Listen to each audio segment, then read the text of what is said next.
Hello, welcome to Live Rite Tonight. I am your host, Eddie Barnwell, and this is my very, very special guest and very good friend, my buddy Alex here.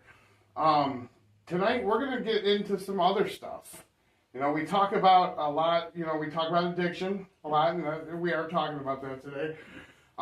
We talk about, last week we had the family that has to deal with the addict. We talk about all kinds of addictions. But we never get into the reason why, We talk about our struggles and our stories and all these things, but sometimes there's bigger reasons for why we do the things we do. So tonight, I'm titling this podcast, Going from War for Our Country to War with Yourself. Alex here is a war vet.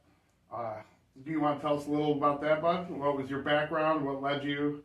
What service you served? Absolutely. So my name's Alex, and so I definitely joined the Army, the military, well before I first picked up, and I was just running for myself, didn't really know what to do. So shortly after my brother passed away, I just wanted to feel something, Many of us, we felt numb for so long, and I felt that, and I just wanted to do something to take myself away from myself.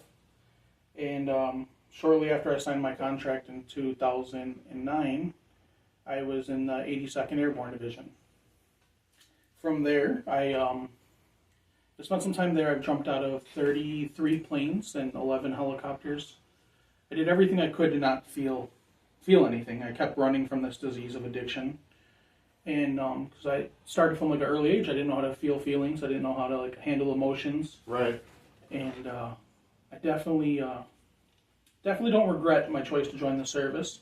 But awesome. It was just another vice. It was just another thing I could use. Because as an addict, as a recovering addict today, I learned I can use people, places, and definitely things.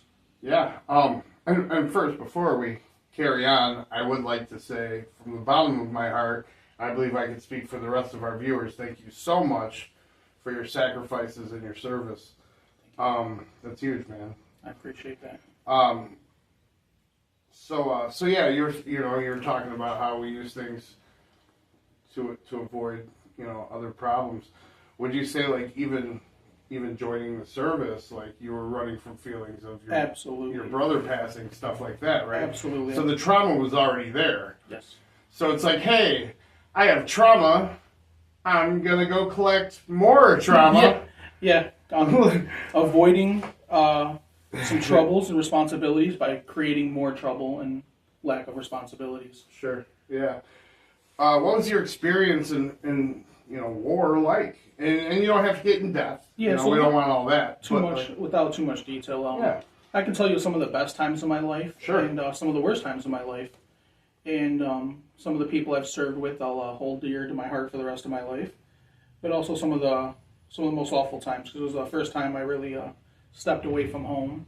First time I, made a decision that I really didn't know all that entails to join.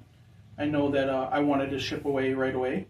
And actually, it's a funny story. The first, I joined in 2009, but I left in 2010 for the service. And they put me on a bus all the way to Fort Sill, Oklahoma. Oh, wow. And then from here? From here. Oh, wow. Then from Fort Sill, I went to Fort Benning, Georgia, where I learned to jump out of a plane. And the first plane I ever got onto, I jumped out of. I didn't land in the plane. I landed with a parachute. Oh, jeez. So it was an incredible rush. I am not a fan of heights by any means. So I don't like ladders, let alone jumping out of airplanes. I think that's wild, but also very cool. And I wish I did have the guts to do something like that. How did your military experience shape you into who you were when you came back? Good and bad. It gave me some discipline to have Sure. have some structure in my life, right? But it definitely brought some negative things as well. Some things I didn't take care of too well. Still, I didn't learn how to process trauma and feelings from my brother passing. Sure. And I actually came home from the service. I was going to re-enlist, but my father passed away. So I came home to that. I actually, it was a tough one. It was definitely a tough one. I came home, and I knew that there's two things I needed to do. Yeah. I needed to make money, I needed to work, and take care of my mother and sister. And in doing that, I started, I used substances later in my life.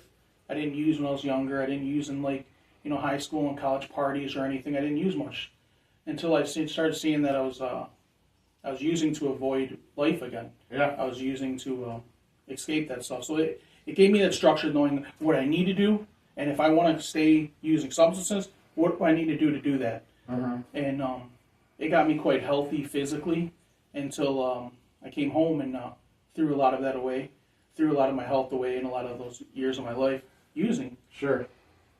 Now, when did we started talking about using now, so let's get right into it. When did you start noticing substance was becoming a problem in your life? I'd say probably around 2015, 16, where I knew that I would focus on that. Whatever I had going on the day, I think, okay, at the end of the night, I can just get high. I can just get high and it erases the day. And then it became, like many other addicts, it became, I'd wake up with it, during the day I'd have it, and then I'd go to sleep with it. And it became an issue. It definitely became an issue, and I kept running and running. Because I had those traumas of losing my brother, losing my father. And I grew up in a very Middle Eastern household. It wasn't too strict, but we didn't talk about things like mental health too often. And it kept being swept under the rug, and I knew that I couldn't talk to nobody. I didn't know how to share my feelings. I didn't know how to tell somebody. Like when somebody asked me, "Hey, how you doing?" It was always okay. When definitely it wasn't. When a lot of times it was the farthest thing from being okay. And actually, my using took me all the way to Mexico. And I'm an American Middle Eastern male, born and raised here in Detroit, Michigan. That I loved it. I loved being here, but I knew that my addiction would take me so far that I never knew that my addiction would take me so far that I went to Mexico, where turned out to be such a blessing in disguise. I went there to continue using, to think that I'll die out there. I'll be nobody's problem. I don't have too much to worry about. And there's actually when somebody carried that message of recovery to me, that I'm an addict and I don't have to use anymore. And I remember it very clearly. What do you mean I don't have to use? Because my whole life I never thought I would be, in recovery. I never thought I'd be an addict. So the recovery community bumped into you out in Mexico. Yes, that's where. That's amazing. It was one of the best moments of my life when somebody told me I don't have to use anymore, because I didn't know 12-step programs existed. In all honesty, I thought these were just in movies, and I just never thought it'd be a part of my life. Because I never thought I'd be an addict. I always knew. I knew well aware of what using could do to my life, and I still chose to do that. Yeah. And I chose to use. I went out there and in some of the 12-step literature talks about we can go to new places and take advantage of new people to continue using. And I went well-intentioned to go there and take advantage of somebody that I was served with. Was a very squared away, clean-cut guy. Sure. And thinking, I know that he knows what I did in the service, so he knows that he'll take care of me the best he can. Yeah. I went there and we'll mask our trauma together. Yeah, well, exactly. But I'm sure combat had to have played a big role in some of the use, right? Yeah. And maybe, and again, I think even that could have been an escape and a rush and a high all in itself. Right? Absolutely, and it wasn't. I would love to say, I can blame it on a certain moment that happened in my life, and that's what I was just avoiding. But I just had no idea what I was avoiding. I was running from. It was like I was running to be on time somewhere that I had nowhere to go. I talk to people about this all the time. A lot of times, trauma is your subconscious. You don't realize exactly what's got you all screwed up there. Yeah.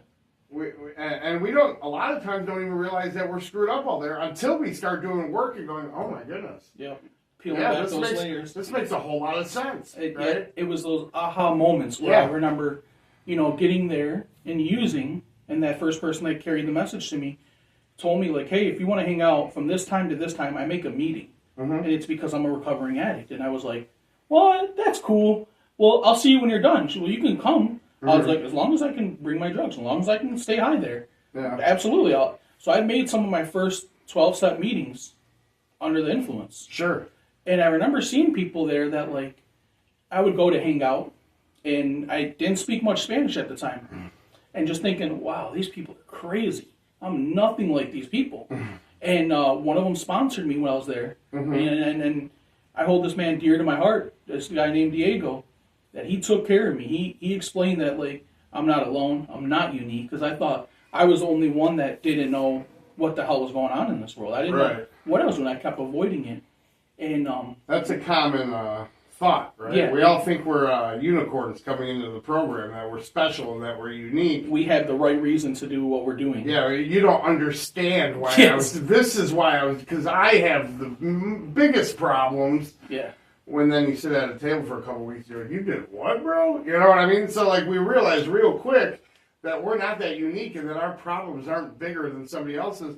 And actually, no matter who you are, what your job title is, I've met doctors, lawyers, and you know, soldiers, family members of addicts, all kinds of things. and not just that, but I met people that were just on the streets.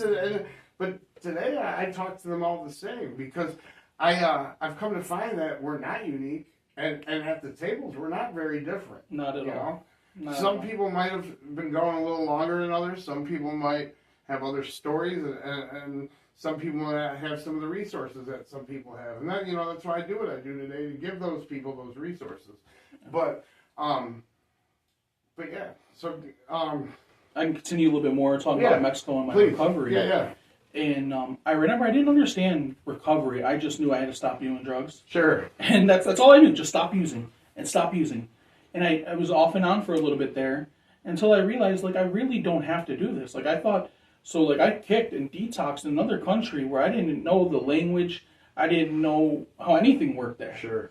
But finally getting through that, it's a healthy fear I have to never go through that detox again. That I don't think I'm strong enough. That's why I'm too scared to go out again. Right. And I know that it brings nothing but pain in my life, if not end my life. And I went through that detox, started being more involved in the program there. I started making meetings regularly on my own will, on my own. I loved it. I still, to this day, I love the 12-step programs. I love everything about recovery because it gave me my life back. It gave me, like, a reason to love myself again, to know that I don't got this moral deficiency. I don't have this part of my brain that's wrong. I just have a disease I need to take care of. Yeah. And I'm grateful for that. So I made meetings, a lot of meetings in Mexico. I made a couple meetings in Guatemala, a couple meetings in Canada. And all because, like, I know that I can carry this message. I know that I have a community, this fellowship of recovering addicts that understand me. Because outside in the outside world, I like to call it the real world, but the real world is where I'm living. Right. Right? But out there, people that they may use substances and stop whenever they want. Right. I just know I lost that privilege. I can't do that. Yeah. I know I have it because there's some people I love and care about that are still using. I just know that I can't help them if I'm not helping myself, right? Yeah. We talk about the primary purpose of a meeting or a group is to carry a message, but, like, ourselves in that meeting is to live in recovery, live those 12 spiritual principles. And to help those people, really, sometimes you don't have to say much. It's a program of attraction. Yes, the proof's in the pudding. And I'm somebody who's always watched people. Yes. Whether I was doing good things or bad things, I always had to watch people. Yes. So and today that sticks with me. And you can kind of see who's got, what you want around there. And there's people that have helped me immensely and haven't even said a word to me. Directly, maybe. Maybe I hear them sharing at a table. Or maybe I just see the example that they're leading for other people. Yes. And that's huge. And we don't realize how many people we can impact and help just by doing well ourselves. Being in right? Just being there and being present and that attraction is really something that, because I've seen the light turn back in people's eyes, and I think, I want that. Like, I want to feel human again. For sure. I remember just being at that animal instinct of, like, what can I do to maintain getting high? Mm-hmm. And I know that it never worked for me. Yeah. I truly believe that, like, I failed as a drug user, and know that, like, I can't substitute one for another and find this formula. Exactly. I know that it's total absence. And I'm okay with that. I like that. I like remembering what I did. What particular moment did you have when you realized you're like, maybe something should change here? Yeah. I get that you were going to the meetings. Was it at those meetings? No, so it wasn't. It's actually, we were in Guatemala, and I had no idea that these guys wanted to take me on a hike. It's an active volcano. Yeah. And we got about halfway, and they weren't part of the program. They're just some friends of friends. Yeah, just hanging out. And they brought out some marijuana, and I'm thinking, my whole life I wanted to smoke weed on a volcano. And just have that moment. You've had that thought. Yeah, no, and it happened. You've contemplated. One day I'm gonna go and stand on a volcano and smoke some weed. Yeah, absolutely. And I remember thinking, oh my God, this is only that moment. people who smoke weed would even have that thought. So, I just want to be honest. And I remember thinking, oh, this is my moment to do what I wanted. Yeah. And I remember that woman telling me I don't have to use anymore. And I'll never regret my decision to say, you know what, I'm okay. I'm just going to hang out here and just chill. And I remember that was my moment that, like, it's true. We don't have to use anymore. Ever. It's true. It's a choice we can make daily. And I wake up and I make that choice. You know, I can never tell you the future, but I can tell you right now, I'm making that choice. Yeah. And I believe in the future I'm going to continue making this choice. I believe you will too. But I understand this 24-hour process. Every day, I got to make that choice. But that was that aha moment where I was like, they're right. This is something. They're not just like, you know, patting me on the back to be here. They're patting me on the back because there's a reason behind this. So, other than the meetings in Mexico, was there like a first step you took towards recovery other than, you know, a 12-step program? Like, did you go to treatment? Did you do any of that? So, in Mexico, the programs there, the groups have their own building, which is very unique. Like our club. Yeah, it's like an Elemental Club, you know, which Sure. is an awesome place. But it's just that meeting. And I credit to DSA Ocho Julio. It's like the group name. It's a very... And I credit because they have a shower. It's like a closet. And it's a shower and a closet. And I remember sweating, being cold and hot at the same time. All those coming down, kicking off. Just kicking there. And I remember just, oh, man, like this is it. So it was never a treatment center. It was other recovering addicts telling me, like, stop it. You're going to stay awake. You're going to feel this, and you're going to remember this. Sometimes that's what you need. Yeah. Right? I'm a firm believer of feeling the pain. Yes. I had to feel a whole lot of pain before a nice treatment center would click for me, you know. And I look at those places, like, true enough, they're clinical, and they do a lot of amazing things, right? But you got to have the pain. You got to have that want for it to work. Yeah, we can't forget. Same thing with the meetings. Like, you can't just go and go and show up, right, and just be there. No. And then still, like, you're not healed by any means. No, you'll never be healed, unfortunately. Unfortunately, yeah, there's a hit too. You'd never get healed with our disease, but there is... we just treat it. It's daily maintenance, right? And I'm not talking about our home group, 10 o'clock every night. But the plug. No pun intended. I'm talking about real daily maintenance, you know. I say this probably every podcast we have, and when I describe recovery, I talk about, like, if you have a cold, you're going to take your cold medicine. This is my cold medicine right here. This is my chemo for my cancer, for my illness. This is my medicine. The tables, and surrounded by other like-minded, sick people that want to get well. Yes, and then here's the hit. Your cold doesn't go away. Your disease will never go away, like we talk about. That's it. But, like, I'm okay. If I just have to follow some spiritual principles, if I just got to be honest, and I just got to say no every time the using comes to mind, I'll continue to treat this disease. Sure. And something I've corrected myself because, people that came before me have kind of opened my eyes because they've heard me say this. I used to say, it's a war we're going to fight our whole life. This is a fight we have to fight our whole lives. And I've learned to take the word fight out of it. Because the program isn't about fighting, it's about surrendering. Yes, right? Yes. That's where all the serenity and the peace comes from, is when you decide that I'm done fighting. Yeah, the definition of surrender is no longer fighting. Boom. And that's the hit, and I love that. I love it for our program, you know. Do you get support through, like, the VA and stuff, like with substance abuse or mental health stuff? I've tried a few times, and but it's like our literature says, some psychiatrists, some doctors, they won't understand our dilemma. Of course, yeah. People that haven't lived experience, I have a hard time listening to you about addiction when you... have not had addiction. Yes. Yes. You know, I mean, I have an easier time helping people, you know, especially the guys on the streets, because guess where I was just a few years ago? Right there. Standing next to them in the same nasty little houses that we used to attend, right?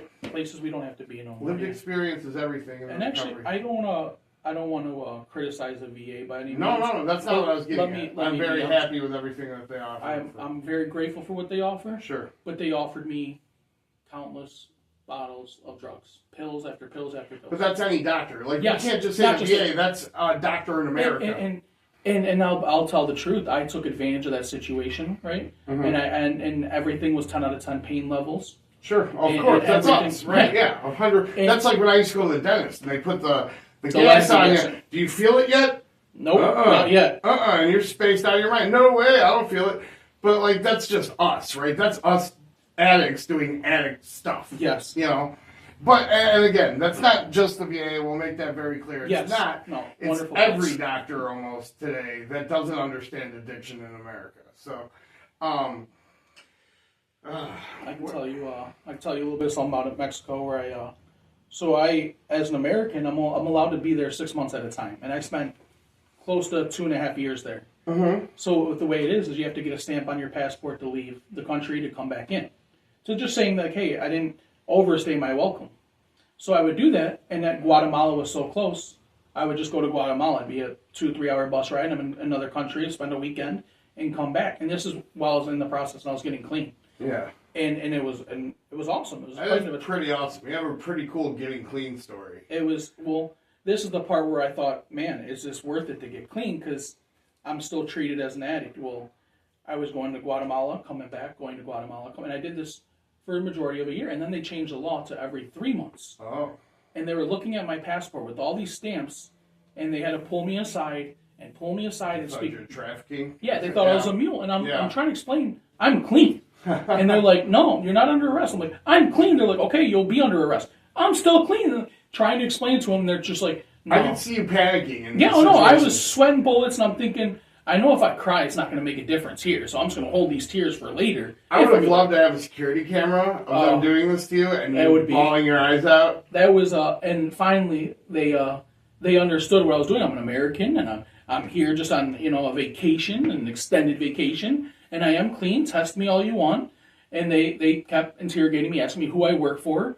And the only thing I could say is, like, just for today, I'm clean. And I, with broken English and broken Spanish, they let me go. And I remember thinking, wow, if I did have substances on me, you probably wouldn't have ever seen me again. Right. So I thought, like, maybe staying clean, not just being clean and then going back to it, but staying clean can really save my life in more ways than one. Yeah, it's not about just dying sometimes. Sometimes, you get the nudge from the judge a lot of times. Yeah, the nudge from the judge. You know what I mean? Yes. That usually, that don't help all the time. But it usually gets you in the door to where you can find something really great. Yes. So thank you to our, the judges. And I know as a addict and former dummy myself, former dummy. I'm still a dummy, but I'm not as big of a dummy, right? No.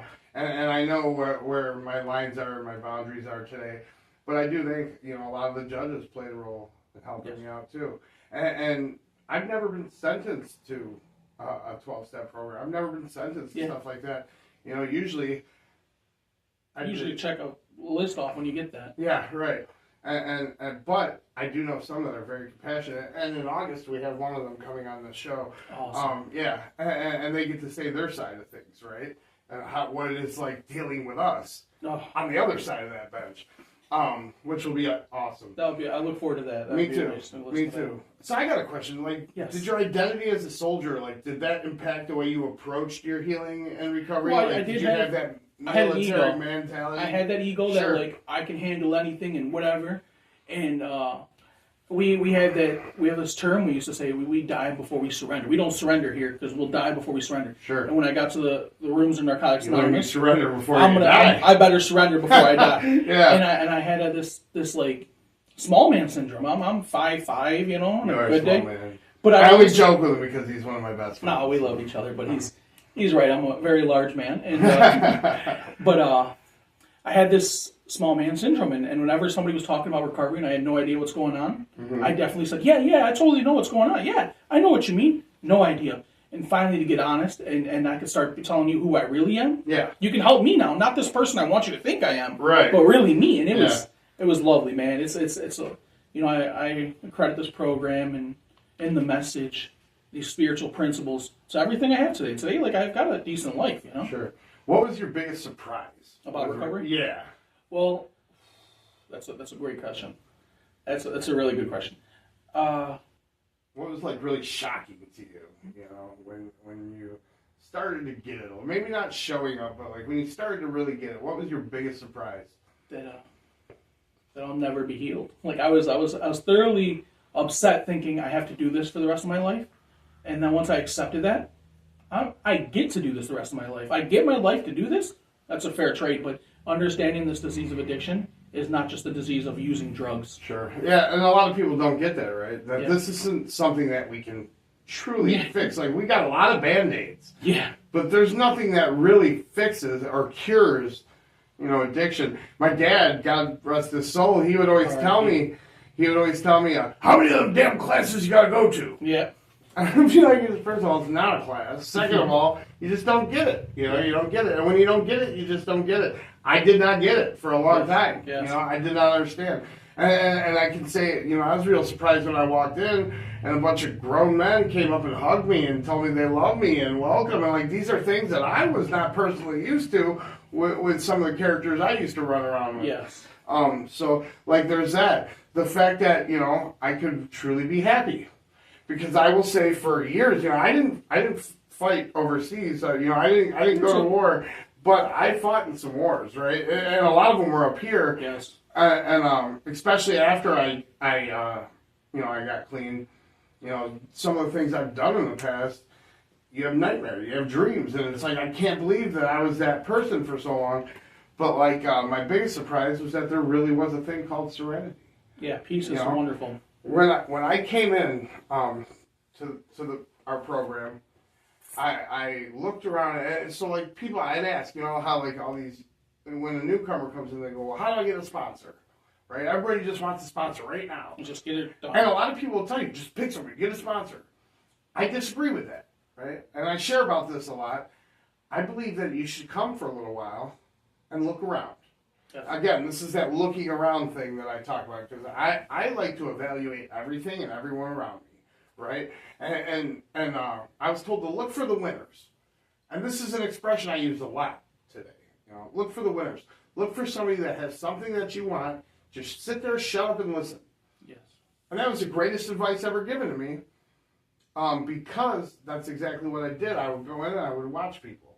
And then I found a gentleman that just, he lit up a room when he was there, and he had a lot of experience with some of the things I did, and I didn't know him, right? And actually, the first table of a 12-step program I've ever sat at, I sat down at this table and I got up to leave. And he followed me out and he goes, where are you going? I said, I got stuff to do. He goes, all right, well, I'll see you tomorrow. Give me your number. And he called me every day after that, until I would start putting in some work myself. But this guy, the one thing that stuck out to me the most about him was that he was just happy. It's peaceful. And I spent 20-some years just absolutely miserable. Yes. I was a miserable person. I treated people miserably, and I was just unhappy. I it was depression. All the things that come along with the lifestyles that we choose. Yep. And I didn't believe that somebody could be super happy. I met my sister-in-law, and for a couple of years, I was like, this girl isn't real. Nobody's that kind. She's being fake to me. Now, 20 years later, she's still that overly nice, happy person all the time. Hi, Lori. So, like, but like, that's, I'm just saying, like, this is real stuff. Like, people can find serenity and peace in life. Yes. And some people come into it, they just have that. Recovery gave that to me. Yes. That was the biggest surprise I had, I would say, is that today I'm truly happy, when there was a time in a world where I thought that would never be the case. Yeah. Fake it till you make it, they say. Today, there ain't a whole lot I have to fake. There's nothing we have to fake anymore. There's nothing. In fact, the program's taught me to be very transparent. Yes. And very honest and very, I don't beat around the bush a whole lot. Yeah. There's a lot of good things like that in that program. I can tell you some of the stuff that I thought I was unique for experiencing and going through and running from. Mm-hmm. I've learned that we don't have to have the same situation to feel the same. Like, your worst day of your life and the worst day of my life may be very different, but we feel the same. Still the worst day of our, so far, right? Sure. So, like, I loved our program that, like, people from all walks of life, lawyers, judges, doctors, teachers, can all be addicts. Yeah. And they can all find a way to recover, because it's wonderful, the therapeutic value of one addict helping another. For sure. It's insane, man. I love that. I left a meeting last night, and the meeting was over, I think, at 9. I didn't get home until 1. That's a beautiful thing. And we just talked and enjoyed each other's company and talked. And sometimes the fellowship after is more crucial to me than sitting there at the meeting, because like you get into the real stuff. Yeah, we got deep. You get real deep in the fellowship, in the fellowshipping. So like we're talking about going from being miserable to being happy, stuff like that. How's your relationship changed with yourself in this process? I've learned to, they say, turn that ass kicking machine off. Mm-hmm. I've learned to just throw it away. Like, I don't need to beat myself up. Right. I need to have some structure and some discipline, some routine, right? Because I don't want to be so open-minded that everything just falls out of my brain. Right. But I've learned that I don't need to hate myself for those choices I made. Yeah. I need to work on the choices I'm making today. Forgiveness is a huge part of what we do, and the first person on that list usually should be yourself. My name's right there on top of Boom. it. What are habits and like daily practices that keep you grounded with your clean time today, like other than meetings?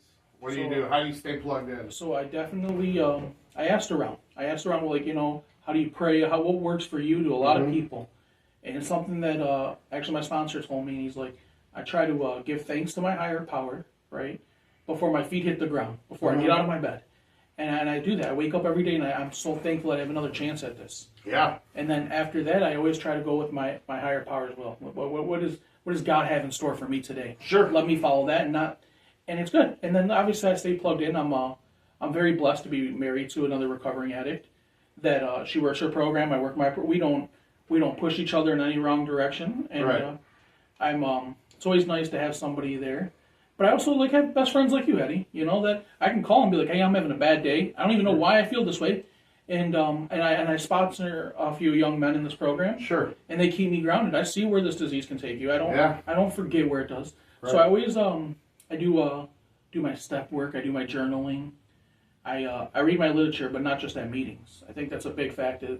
A big thing that changes when I start to really identify. We talk about we can identify with each other's problems, but that means we can identify with each other's solutions. Sure. So would you say like sponsoring was probably sponsoring and fellowshipping and being a sponsee and having a sponsor? Sure. Would that be like that was like probably the biggest way for you to reconnect with like purpose? Yes, to have with service work, with stuff like that, helping people and just being of service. Yes, it's a big part of it. And then so I'm forever grateful that you nominated me to be on the board of directors. Sure. Because that would that made me feel like I'm a part of, and I can continue being a part of. Because there's nothing better, I think, than seeing the light get turned back in someone's eyes. Sure. And in being a part of that every day, I got to remind myself, I got to turn my light on. I got to do what I have to do. And if that means, I won't say names, right? But we know Mr. Downtown, raspy voice at the meeting. And he would tell me, keep your feet under the table, kid. Keep your feet under the table, kid. And I'm like, what do you mean, bro? Do I just sit funny or am I sitting wrong? And I just do sit funny. Well, no, go ahead. Yeah. Well, he. I finally understand. He meant just stay there. We talk about keep coming back. But he kept. He told me just stay, man. It's much easier to maintain a life than to rebuild a life. So I hold that near and dear to my life every day. Yeah, they say a lot in the program. Keep coming back, right? And I'm not a huge fan of it. Just stay. Now, if you ever hear when a bunch of people are saying that, you'll hear me say, just stay. Don't use no matter what. Just stay. Yep. And that's that. I like that term a little more, but that's personal. Teach their own. I'm on that same boat, brother. Yeah. As long as you're not, drinking, using drugs, or doing dumb stuff, I would say that I don't really care what you say. Just do it. Yeah. Yes. What would you say to a fellow veteran who might slightly be struggling right now? I will always say and continue to say that you're not alone. You're not alone. Whatever battles you think you're facing, we can face them together. I love that. And that helped me a few times. There's a few vets that are no longer with us. One of my buddies took his own life, and I wish somebody would have told him. I wish I would have told him. Like, hey, you're not alone. And we go in different directions when we get out of the service sometimes. And just to let people know they're not alone anymore. Sure. Like that hug you talked about. Yeah. Right, when we get to meetings and it's grown men, it's not, at first it wasn't comfortable, but I used to not know how to hug somebody. Sure. Being sure where my arms are going. And now I believe I'm a great hugger. I'm a great hugger. You give great hugs. I'll hold on tight. One of the best in the hug biz. So like, what roles do like the community, like, whether it be, fellow veterans or like people in the recovery circle, what role do they play in your post-recovery? I shouldn't say post-recovery. Yeah, That's a bad way to put it. Yes. Active recovery. Keeps me plugged in, man. I can see that I can. I don't have to use to enjoy myself. I don't have to use to avoid things. I definitely think the roles in the community are nice. You know, like we had that picnic, and there was that Rise Expo. You know, recovery.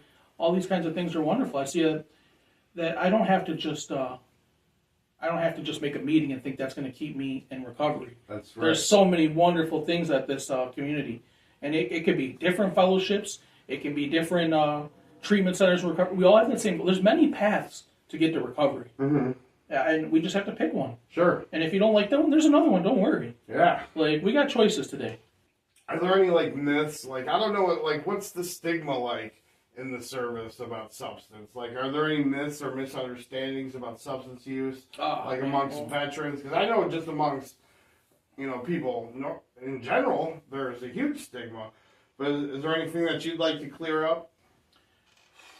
I wouldn't say so much myths, right? Because we do take a urinalysis randomly throughout our contract, and drinking is very much a drug, and I 100%. It's the worst. And it's so readily available. My division, the 82nd Airborne Division, our patch is a AA, and it's for all Americans, but we used to call it all alcoholics. Because nothing is better than a case of beer after a duty day. Yeah. And I remember thinking, I don't even drink, and what am I doing drinking? And so I definitely think that that social acceptancy is definitely not. It doesn't equal recovery. Right. Just because everyone's doing it doesn't mean you're everyone. Sure. You're you. Sure. Here's a good one. Ready? So I want you to look.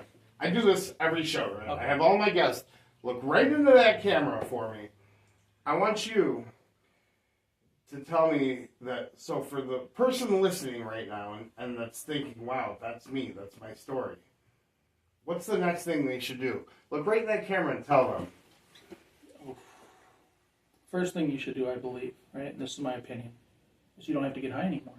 You can put it down. You can choose today not to use, and you never have to use again. That was solid. How's it going?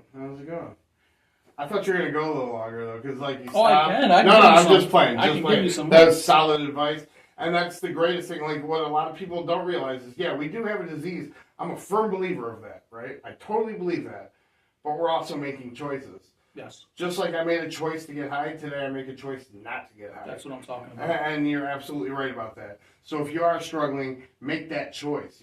Reach out. We're here to help you, and that's what we do. Yes. So, whether that be Live Right or anywhere, anybody that understands addiction, just reach out.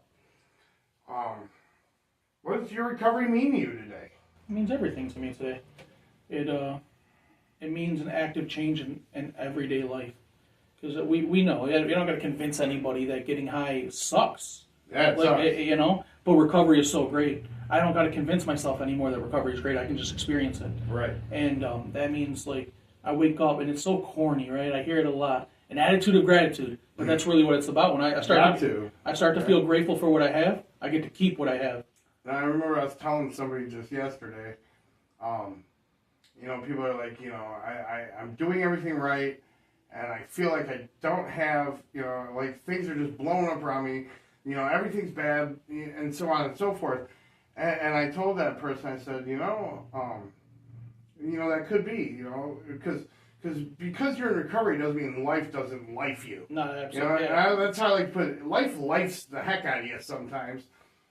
But, at the end of the day, I can stay somewhat grateful. Yes. Because of all the awesome things that, and I totally accredit it to my program. That everything that my recovery has given me today, right? A life in recovery, you get all these so look, there was a time where I had to wear a trach. I couldn't talk. I couldn't breathe. I couldn't do all these things, these normal things, right? But I never, and even after it was out, I still took some of those things for granted. And today, in hindsight, now I think about stuff a lot more. Yes. Right? Before I was an actor, before I thought. Today I think before I act. And I think just being able to smell stuff. What a gift it is. Being able to taste food. Be able to talk without tapping my throat and sound like this. What a it was gift the whole is. I thing. remember those days. It was amazing, right? So these things that we take for granted that we can all do, are such beautiful things. And God, I'm so grateful today to even have that appreciation. And like what I thought was the worst time of my life turned out to be my biggest lesson, right? Yes. No, absolutely. I appreciate, and that goes along with recovery, right? Like, so all this stuff, all this, today I think of it as like, experiencing, it was a lot of terrible things, right? And with war and everything that you went through, like, these are terrible things that you had to go through, right? But look at what it is now, man. Yes. We're so busy, and just as human beings in general, we consume ourselves with the crap that's not going right, when in real life, there's so many beautiful things that we're not even thinking about that we can do, and how amazing those things are. It's a blessing. It truly is.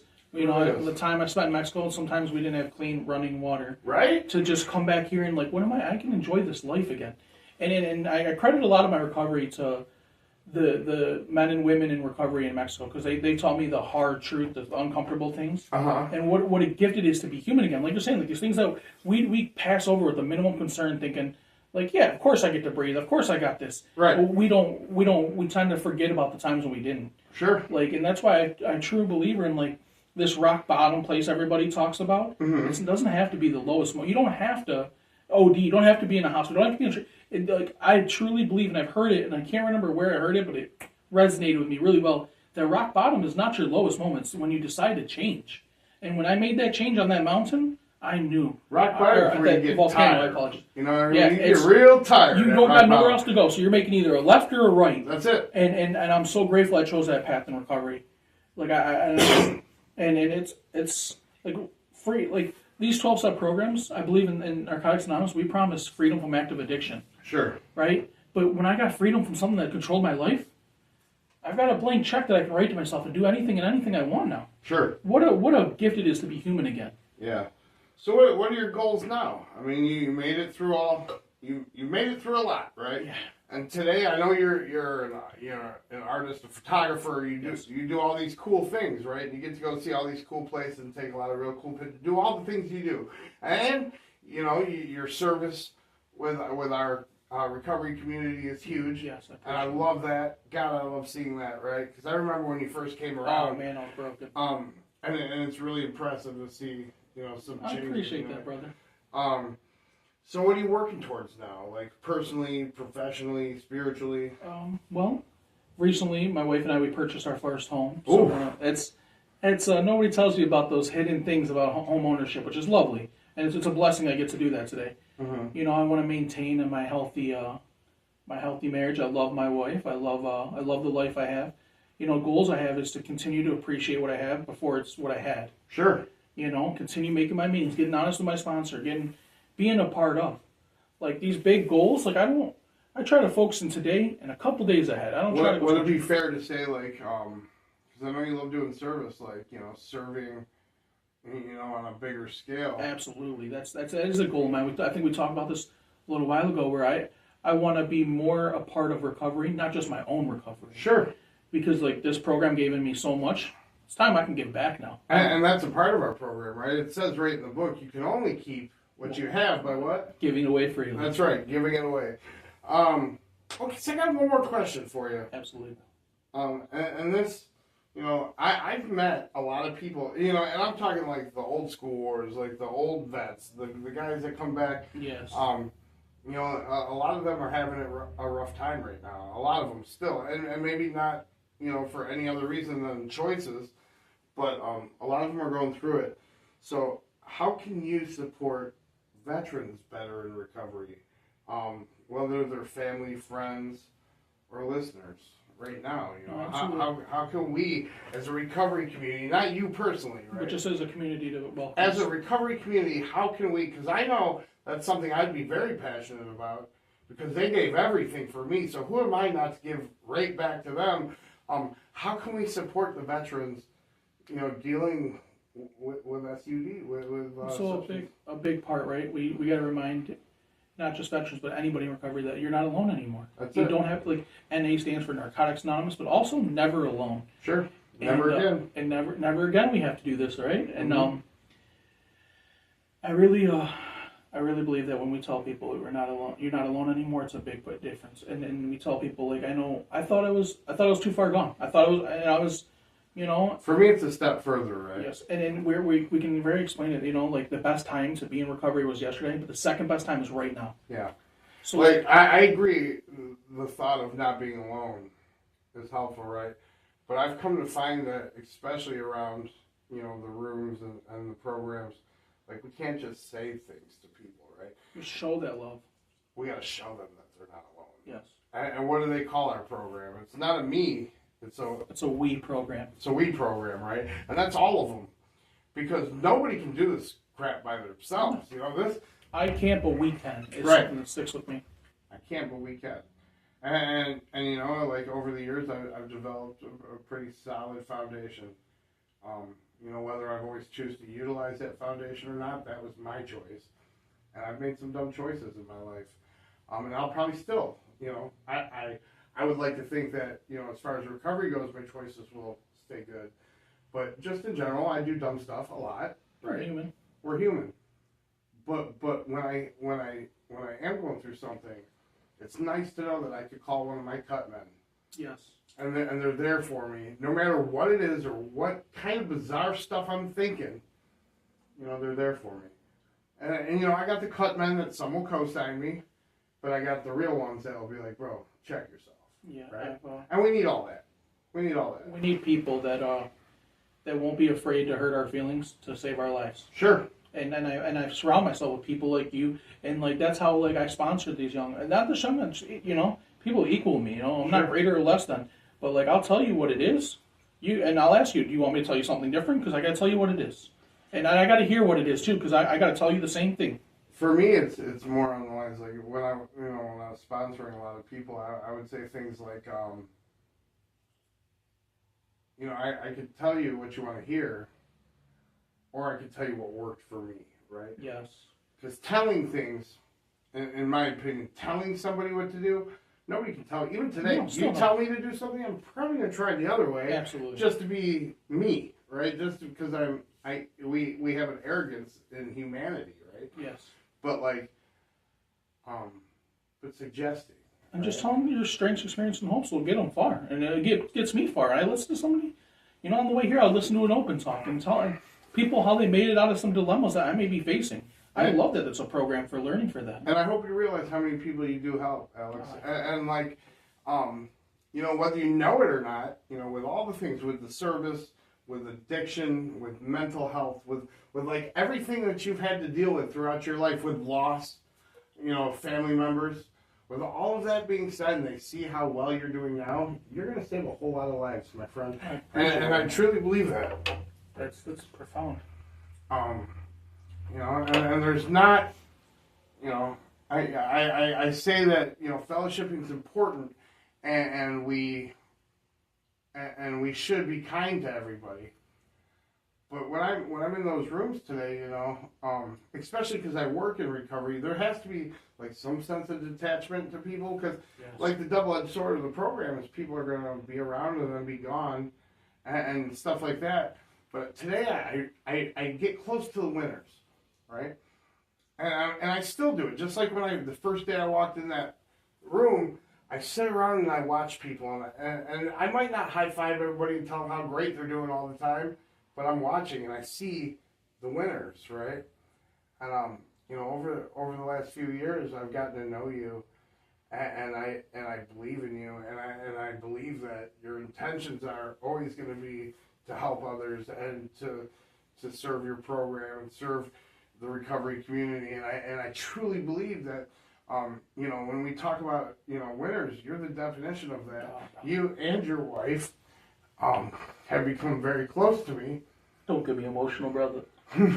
Well, I love you. That's all I'm saying. I love you very much.